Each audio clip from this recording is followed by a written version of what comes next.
Siyaram foundation દ્વારા મહિલા સશક્તિકરણ માટેનો કાર્યક્રમ યોજાયો। વલાસણ ખાતે સિયારામ ફાઉન્ડેશન દ્વારા મહિલા સશક્તિકરણ માટેનો કાર્યક્રમ યોજાયો હતો। દીપાલીબેન વિશાલભાઈ ઇનામદાર કે જેઓ સિયારામ ફાઉન્ડેશનના સ્થાપક છે અને એમના દ્વારા આજે જાહેરાત કરવામાં આવી હતી કે સંસ્થા દ્વારા જિલ્લાના બહેનોને આત્મનિર્ભર બનાવવા માટે સુખી જીવન આપવા માટે અનેક પ્રવૃત્તિઓ કરવામાં આવશે। સીવણ તાલીમના નવા કેન્દ્રો શરૂ કરવામાં આવનાર છે। આ તાલીમ કેન્દ્રો મહિલાઓને સિલાઈ અને કટિંગ જેવી વ્યવસાયિક કુશળતાઓ પારંગત બનાવે છે। આ કેન્દ્રમાં મહિલાઓને ગુણવત્તાપૂર્ણ તાલીમ આપવામાં આવશે, જેનાથી તેઓ પોતાનો વ્યવસાય શરૂ કરી શકે છે, પોતાના પરિવારમાં આર્થિક સહાયરૂપ પણ બની શકે છે। મહિલાઓને આત્મનિર્ભર બનાવવામાં મદદરૂપ થવું અને તેમને જીવન જરૂરી કુશળતાઓમાં તાલીમ આપીને તેમને ક્ષમતા વધારીને આર્થિક વિકાસમાં પ્રોત્સાહન આપવું। હાલમાં બ્યુટી પાર્લર તાલીમ કેન્દ્રનું પણ ઉદ્ઘાટન કરવામાં આવેલ છે, જે યુવતીઓ મહિલાઓને સૌંદર્ય વિદ્યા અને બ્યુટી ટેકનિક્સમાં પ્રોત્સાહિત કરે છે। આ કેન્દ્રો દ્વારા તેમના વ્યવસાયિક તાલીમ આપવામાં આવશે અને જે તેમને પોતાના વ્યવસાય માટે તૈયાર કરશે અને સ્વરોજગારનો મોકો ઊભો કરશે।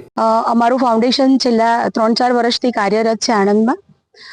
ગયા વર્ષે પણ અમે 51 દીકરીઓના સર્વજ્ઞાતિ નિઃશુલ્ક સમૂહ લગ્ન યોજ્યા હતા અને આ વર્ષે પણ અમારું દ્વિતીય સર્વજ્ઞાતિ નિઃશુલ્ક સમૂહ લગ્ન યોજાઈ રહ્યું છે। આજે અમારે અહીંયા 51 દીકરીઓના પાનેતરનું વિતરણ કરવા માટે અમે અહીંયા એકત્રિત થયા છે અને સાથે સાથે ગુજરાતમાં સર્વપ્રથમ અહીંયા પ્રી અને પોસ્ટ કાઉન્સિલિંગનો એક સેમિનાર પણ યોજાવાનો છે કે જેમાં દીકરીઓને આગળના લગ્ન જીવન એમનું સુખી રહે અને કેવી રીતે રહેવું આજની જનરેશન પ્રમાણે એ બધું એક મોટિવેશનલ સ્પીકર આવશે અને એ એમને બધું સમજાવવામાં આવશે।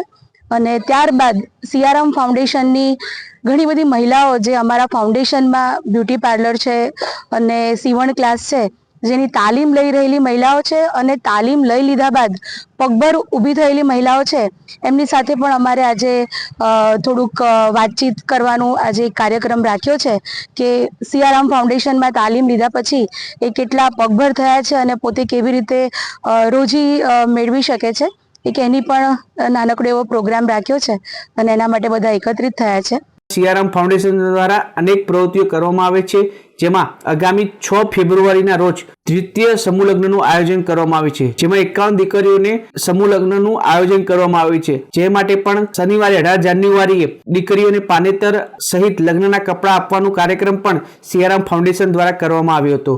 આ નવા વર્ષમાં સંસ્થા દ્વારા નવા અભિગમોમાં આજુબાજુના દરેક ગામડામાં તળાવની સાફ સફાઈ કરીને સ્વચ્છતા તરફ આગળ વધવા માટેના પ્રયત્નો પણ કરવામાં આવશે। સિયારામ ફાઉન્ડેશન દ્વારા 6 ફેબ્રુઆરીના રોજ યોજાનાર સમૂહ લગ્નમાં 51 દીકરીઓ માટે મહિલા બાળ કલ્યાણ કચેરીના અધિકારીઓને પ્રી મેરેજ પોસ્ટ મેરેજનું કાઉન્સિલિંગ સેમિનારનું આયોજન કરીને જરૂરી માર્ગદર્શન પૂરું પાડવામાં આવશે। આ કાર્યક્રમમાં સિયારામ ફાઉન્ડેશનના સ્થાપક દીપાલી ઇનામદાર એ અધિકારીઓનો આભાર વ્યક્ત કરીને તેમનું સન્માન પણ કર્યું હતું। તો મિત્રો, આ હતા અત્યાર સુધીના મુખ્ય સમાચારો। સમાચારની ખાસ ગતિવિધિ માટે આપ નિહાળતા રહેજો એસ લાઈવ ન્યૂઝ બુલેટિન। નમસ્કાર।